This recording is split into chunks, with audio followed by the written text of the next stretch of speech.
மானசலோகா.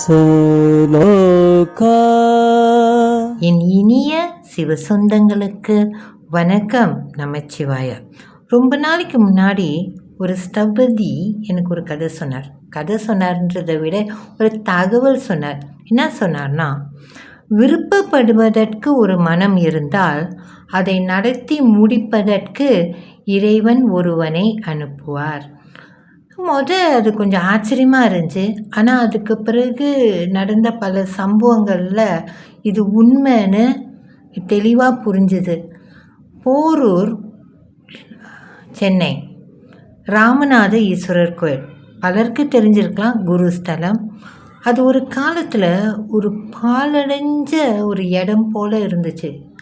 வெளிச்சம் இருக்காது, ஏதோ அங்கே இங்கே ஒரு 2 அகல் விளக்கு இருக்கும், அப்படி தான் இருந்துச்சு.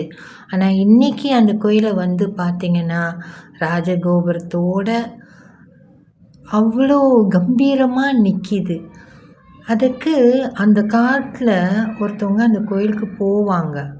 போகும்போதெல்லாம், இறைவா இந்த கோயில் பிரம்மாண்டமாக வரணும், இது நல்லபடியாக மேலோங்கணும், இவ்வளோ அற்புதமாக நீ உள்ளே இருக்கன்னு கண்ணீர் விடாத குறையாக அவங்க நினச்சிட்டே இருந்தாங்க. அந்த நினப்பு உண்மையாகி இன்றைக்கி இவ்வளோ பெரிய கோயிலாக அது அமைஞ்சிருக்கு. அதனால நான் என்ன சொல்கிறேன்னா, நம்மளால் பணக்காசு இது செலுத்த முடியுமா முடியாதா பல செயல்களில் தெரியாது. ஆனால் நம்மளோட எண்ணங்களை வளப்படுத்தலாம் இல்லையா? இந்த விஷயம் நல்லா நடக்கட்டும், இறைவனே இது சிறப்பாக இருக்கட்டும், இந்த மாற்றம் நடக்கட்டும், இப்படி இவங்க நல்லா இருக்கட்டும், இது சொல்கிறதுக்கு நம்மளுக்கு என்ன குறையா? பஞ்சமா? இல்லை தானே?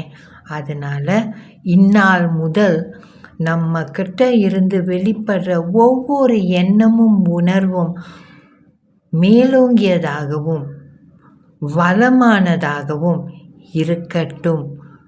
அது நிறைவேற்றுறதுக்கு கண்டிப்பாக இறைவன் ஏதேனும் ஒரு பாதை அமைப்பான். ஏன்னா நம்மோடு இருக்கும் ஈசன் நம்மளை தொடர்ந்து வழி நடத்தி கொண்டே இருக்கின்றான். நன்றி. நமச்சிவாய.